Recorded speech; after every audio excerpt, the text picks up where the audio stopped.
अगला टॉपिक हमारा बिजोलिया किसान आंदोलन प्रारंभ कब हुआ? भीलवाड़ा के उपरमाल क्षेत्र बिजोलिया को क्या कहता था? पहले आया, आपको देखा होगा बिजोलिया जगह है, उपरमाल क्षेत्र पहले आया हुआ है कि धाकड़ देखो इसमें क्या क्या पूछ सकता है, कहाँ हुआ, कब हुआ, किन के द्वारा किया गया, किसने शुरुआत की, नेतृत्व किसने किया, ये सब चीजें पूछ जाती है। तो शुरुआत कब हुई? 1897 में। कहाँ से हुई? बिजोलिया जगह से। किसने की? धाकड़ जाति के किसानों ने। शुरुआत तो धाकड़ जाति किसान नेतृत्व विजय सिंह पति ने किया था वो तो, है ना, लेकिन शुरुआत इसकी धाकड़ जाति किसानों ने की थी। आंदोलन प्रारंभ के समय बिजोलिया के जो ठिकानेदार रहे राव कृष्ण सिंह, मैं तो क्या ठिकानेदार से तक आ गए थे, इसलिए इन्होंने शुरुआत की थी। ठिकानेदार होते थे इनके बहुत शोषण अत्याचार जो जागीरदार, इसमें ठिकानेदार कौन? ठिकानेदार अपने जागीरदार होते थे और ये शोषण करते थे। फिर कारण क्या रहे? भू राजस्व निर्धारण के संग्रह की पद्धति लाटा कूटा, ये उनकी पद्धति लाटा कूटा। लाटा जानते हो क्या होता है? जानते नहीं?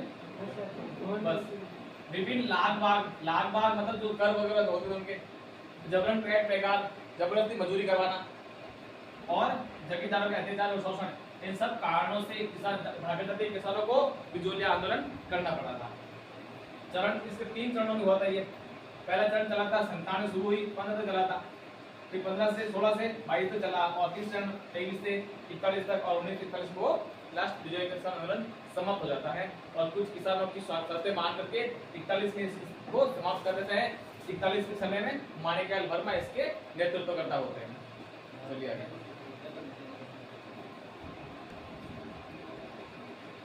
देखो शुरुआत कैसे होती है, जब सारे किसान उन जगीरदार तक आ गए तो जो ठिकानेदार था ना वो उदयपुर राजा के अधीन था। जैसे उदयपुर राजा चलाता था ठिकानेदार उसके वो कहता वैसे आदेश का पालन करता था। तो सबने मिलकर क्या किया, हेड के पास आए तो 2 व्यक्ति थे, नान जी और एक ठाकरी पटेल। 2 लोगों को सब किसानों ने मिलकर इन 2 को उदयपुर भेजा कि आप जाकर के उदयपुर महाराजा के पास इसकी शिकायत करके आओ। फिर 1906 में किसान 1998 भेजा। उस समय 1906 में किसानों ने तलवार बंधाई जो रस्म होती थी उसकी लागत लगने लगी। तलवार बंधाई जो काम होता था उसकी लागत उन्होंने क्या उस पर भी कर लगा दिया। इस कारण भूमि को पड़त रखा। भूमि को पड़त रखने का मतलब उस साल उन्होंने कुछ नहीं बोया, बारिश हुई नहीं, कुछ नहीं बोया, जो था जैसे वो पड़ी रखी और फिर लास्ट में भूमि कर नहीं दिया। भूमि कर किया और कैसे दे, कुछ बोया नहीं तो कर किस बात करते हमने। तो उस साल उन्होंने 1906 में उन्होंने भूमि के लिए कुछ किया ही नहीं और कर उधर दिया नहीं। 1915 में एंट्री होती है विजय सिंह पति राजस्थान में आता है और फिर वो बिजोलिया के एक व्यक्ति थे ईश्वरी दान, उनके साथ वो रहना शुरू करता है। उनके पास थाने आए तो वो फिर ईश्वरी दान के वहाँ रहना शुरू कर देते हैं। बिजोलिया में उन्होंने डूंगर सिंह सहायता से, डूंगर सिंह भाटी नाम व्यक्ति था, उसकी सहायता से सबसे पहले उन्होंने एक स्थापना की थी विद्याचार्य सभा। इंपोर्टेंट है ये याद रखना, विद्याचार्य सभा की स्थापना किसने की थी? तो विजय सिंह पति ने की थी। विद्याचार्य सभा का लोगों को घूम घूम कर जागृत करने का काम वो करते थे सभा के अंतर्गत। फिर लोगों को और जागरूक करने के उन्होंने क्या किया, ये तो उन्होंने सभा स्थापित की। फिर लोगों के अधिकांश लोग हमारे स्थानीय भाषा में जल्दी सीखते हैं। जैसे आज हम पढ़ रहे हैं, अगर कोई मारवाड़ी में अच्छे से समझाएगा वो जल्दी सीखते समझ आएगा, ठीक है। तो उन्होंने क्या कहा, क्या किया, बिजोलिया के अंदर जो मेवाड़ी भाषा चलती है, भिलवाड़ा में कहाँ चलती है, मेवाड़ी चलती है भिलवाड़ा में, तो उन्होंने मेवाड़ी भाषा में लोगों को समझाना शुरू किया, स्थानीय लोगों को कि समझेंगे कैसे। तो उन्होंने क्या किया, एक पत्र लिखा ऊपर माल का डंका। इस लेटर में उन्होंने लोगों को ये बारे में ऐसा लिखा कि लोगों को जागृत कर सके, किसानों को उसके खिलाफ समझा सके कि आपके साथ जो हो रहा है गलत हो रहा है। नहीं तो क्या करते थे लोग, जैसा वो करते वो उनको सहन करते जाते हैं, जैसे जेल लेते, हाँ आंदोलन अत्याचार किया उसको भी शोषण किया उसको भी सहन कर लेते थे। लेकिन उन्होंने पहले देखा कि लोगों को ये सभा बना करके तो देखा कि लोग जागरूक होते नहीं होते, लेकिन जब नहीं हुए उन्होंने लगा कि ऐसे नहीं बनेगा, तब जाके उन्होंने अपनी स्थानीय भाषा थी मेवाड़ी, उस भाषा में उन्होंने ऊपर माल का डंका पत्र लिखा और गांव-गांव तक पहुंचाया उस क्षेत्र में, ताकि किसानों को जागीरदारों के विरुद्ध वो जागृत कर सके, लोगों को जगा सके कि आपके साथ हो रहा है उसके साथ आप लड़ सकते हैं। फिर 1916 में उन्होंने विजय सिंह पति ने साधु सीताराम दास, वैसे उन्होंने मन में था लेकिन एक व्यक्ति थे उस आंदोलन में साधु सीताराम दास, जब उन्होंने स्थापना की किसानों का साथ दिया, पत्र लिखा ऊपर माल डंका, फिर भी किसानों के साथ रहा। तो फिर उन्होंने सोचा कि सीताराम ने ये व्यक्ति सब कुछ कर रहा है, किसानों के लिए कर रहा है, तो क्यों ना इसका नेतृत्व इसका लीडरशिप इसी को दे दिया जाए। तो फिर साधु सीताराम कहने पर विजय सिंह पति को बिजोलिया किसान आंदोलन का नेतृत्व दिया गया कि आप इसकी लीडरशिप करेंगे। ये किसके आग्रह पर हुआ था? तो सीताराम दास के आग्रह पर हुआ था। शुरुआत में उन्होंने समझाने के लिए विद्याता की सभा की स्थापना की। स्थानीय भाषा में समझाने के लिए उन्होंने एक उपरमाल का ढंग का पत्र लिखा था, ठीक है। और जब 1915 में उनकी राजस्थान में पहली बार आए थे किसी पत्रिका, ठीक है, ये बात आपको याद रखनी। चलिए आगे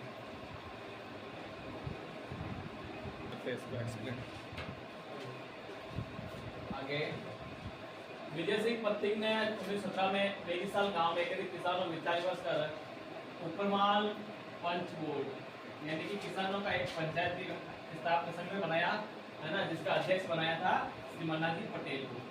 यानी कि इससे लाइन से क्या है, उपरमाल पंच बोर्ड यानी किसान पंचायत की स्थापना किसने की थी? विजय सिंह पथिक ने। कब की? 1917 में। और अध्यक्ष कौन था? मन्नाजी पटेल। चार चीजें याद है, कब की, किसने की, क्या नाम था और अध्यक्ष कौन था। ये किसानों के लिए क्या कहता है, एक किसानों को विचार नामक संघ स्थापित किया और क्रांति प्रारंभ की, जिसका अध्यक्ष सरपंच या अध्यक्ष कहे तो मन्नाजी पटेल को बनाया गया। पथिक के आह्वान व मन्नाजी पटेल के नेतृत्व में एक पथिक शुरू किया और अध्यक्ष बना दिया मन्नाजी पटेल को। सभी ने किसी प्रकार की बेगार चंदा ऋण न चुकाने का निर्णय लिया। कोई अब नहीं चुकाएगा, न कोई चंदा देगा, न ऋण देगा, न कोई बेगार करेगा, मतलब के सामने मजदूरी करेगा। फिर इस कारण ठिकाने कर्मचारियों ने गोविंद निवास गांव था एक, वहां से नारायण पटेल को गिरफ्तार कर लेते हैं। ये आगे वो सुना था, इसी को पकड़ के ले आए और इनको छुड़ाने के लिए किसानों ने वहां नारा दिया था कि नारायण पटेल छोड़ो अन्यथा हमें भी जेल दे दो। तब उन्होंने नारा दिया था नारायण पटेल को छुड़ाने के लिए। फिर विजय सिंह पथिक प्रताप नाम की पत्रिका चलती थी, जिसके संपादक थे गणेश शंकर विद्यार्थी। प्रताप नाम की जो पत्रिका थी उसके संपादक थे श्री गणेश शंकर विद्यार्थी से मिलते हैं वहां पर। फिर फरवरी 1918 में विजय सिंह पथिक मुंबई गए और गांधी जी से मिलते हैं और उन्हें आंदोलन के बारे में बताते हैं। दोबारा जाएंगे वापस, उनके साथ और भी गांधी जी सचिव होकर आते हैं, वो भी मिलते हैं इनसे, तो दोबारा वापस जाएंगे, ठीक है। दिसंबर 1920 में पथिक में कांग्रेस जो 2 अधिवेशन हुए थे, एक तो अमृतसर में हुआ था, एक नागपुर में हुआ था, एक पंजाब में, एक महाराष्ट्र में। 2 अधिवेशन में भाग लिया और आंदोलन के एक राष्ट्रीय समस्या के रूप आंदोलन को एक राष्ट्रीय समस्या के रूप में स्थापित कर दिया। यानी कि अधिवेशन जब गए ना, वहां जाकर भी इन्होंने बिजोलिया आंदोलन की ही चर्चा की, किसानों के दुख को ही वहां आगे रखा था, न कि वो अपने कुछ भाषण नहीं दिए। उन्होंने इस आंदोलन को ही वहां शो किया, बिजोलिया के किसानों की जो समस्या थी उसको संदेश आधार देने का प्रयत्न किया। यानी सबके सामने लाने का उनका प्रयास रहा था। वो 2 अधिवेशन में रहा था, एक अमृतसर वाले में, एक नागपुर वाले में। वहां जाकर उन्होंने किसानों के बिजोलिया आंदोलन की ही चर्चा की थी। फिर एक मराठा समाचार पत्र चलते थे, संपादक याद रखना बाल गंगाधर तिलक। बस इतना पूछ सकते मराठा कौन थे? मराठा समाचार पत्र के संपादक तो बाल गंगाधर तिलक थे। चलिए आगे।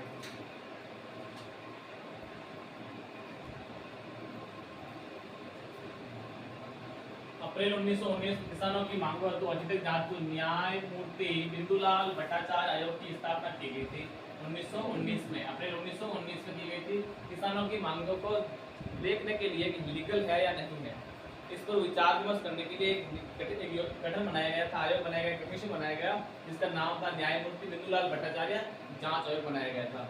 फिर इस आयोग की अनुशंसा पर जब इस आयोग की गठन बैठक हुई, उस बैठक में निर्णय लिया गया सभी बंदी किसानों और नेताओं को जेल से बंद कर, जेल से उसको रिहा कर दिया गया, जेल से छोड़ दिया गया। इस आयोग की जांच बिंदुलाल भट्टाचार्य जो आयोग था, इसकी जांच हुई और इस आयोग जांच करके बंदी किसानों को और नेताओं को छोड़ा था, जो किसान आंदोलन की भारी सफलता थी। तब उन्हें लगा कि शुरुआत में अच्छा लगा था, शुरुआत में सफलता मिल रही थी।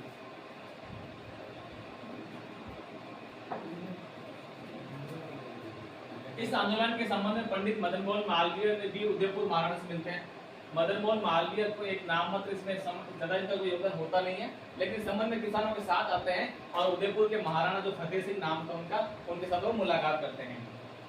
जब विजय सिंह पथिक महात्मा गांधी से मिलने गए, मुंबई गए थे, हमने देखा अभी 1817 में तो शुरू हुआ था ना, है ना, तब 1917 में गए थे।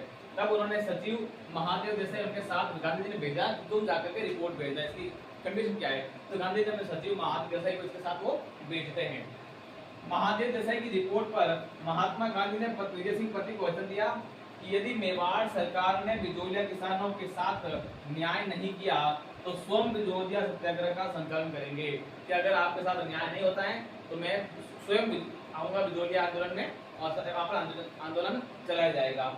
और उन्होंने महाराणा फतेह सिंह जो उदयपुर के महाराणा थे उनको एक पत्र लिखते हैं इस विषय में, बिजोलिया किसान आंदोलन के सब्जेक्ट पर उन्हें पत्र भेजा जाता है, लेकिन कोई हल नहीं निकला, यानी इसमें कोई प्रभाव नहीं पड़ता है। महाराणा उदय फतेह सिंह इस मैटर में कभी वो समझौता नहीं करता है और जैसे उनकी नीतियां थी वो अपने ठिकानों को आदेश देता रहता था कि किसानों का क्या करना है, ठिकानदार जैसा चाहते थे वो वैसा अपने हिसाब से करते थे। गांधी जी पत्र का इस फतेह सिंह पर कोई प्रभाव नहीं पड़ता है। आगे चलिए।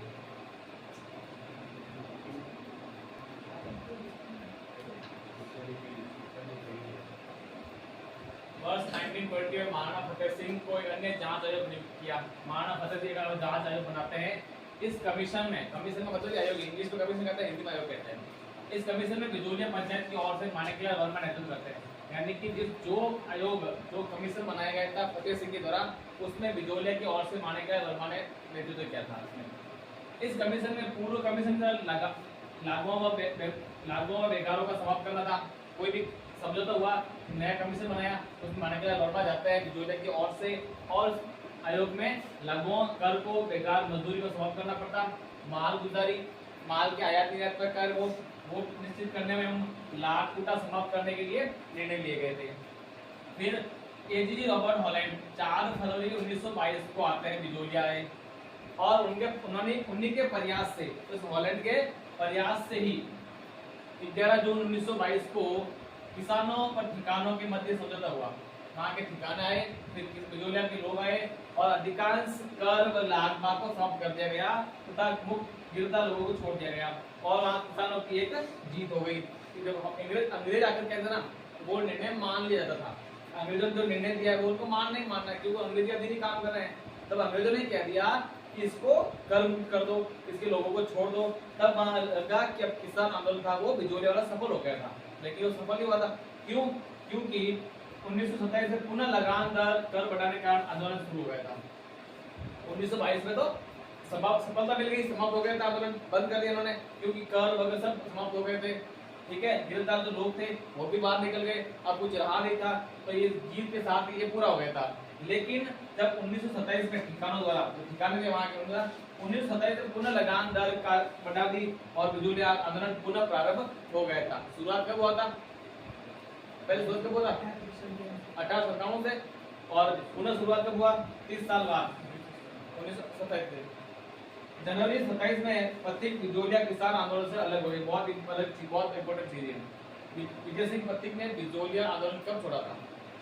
याद रखना, जिस बार पुनः शुरू होता ना, उसी साल वो अलग हो जाता है इस आंदोलन से। एक बार तो मैंने करवा दिया, इस साल वो दूर हो गया, अलग हो गया इस आंदोलन से। फिर इस आंदोलन का नेतृत्व कौन करे? पहले तो विजय सिंह प्रतीक थे, तो 3 लोगों ने संभाला था, माणिकलाल वर्मा, जमनालाल बजाज और हरिबाबू उपाध्याय ने। इन तीनों ने मिलकर इस आंदोलन को वापस संभालने का प्रयास किया। अब क्या होता है? अब 20 जुलाई 1931 को सेठ जमनालाल बजाज उदयपुर महाराणा व उनके पीएम प्रधानमंत्री सर सुखदेव, जो महाराणा उदयपुर महाराणा फतेह सिंह थे, उनके पीएम सर सुखदेव प्रसाद से मिलते हैं वो, और समझौता किया जिसमें किसानों की मांगे स्वीकार की गई। अब स्वीकार समझौता, अब इसमें सुखदेव प्रसाद बहुत गजब का निकलता आदमी। कैसे? पहले तो इसने मांगे स्वीकार कर लेता है, और जब उदयपुर जाता है ना, तब उनको पकड़ के जेल में डाल देता है। जब मीटिंग हुई तब तो इन्होंने क्या किया? समझौता कर लिया, किसान की जो मांगे थी मान ली, क्योंकि जो ये बिजोलिया ठिकाना चलता था ना, वो उदयपुर के अधीन था, उदयपुर महाराणा फतेह सिंह के अधीन था। तो जैसा उदयपुर जो फतेह सिंह कहते उसके अधीन चलता, तो फिर बिजोलिया के समझाने के उदयपुर गए और उदयपुर मीटिंग की और किसानों की मांगे स्वीकार कर ली गई थी। चलिए आगे।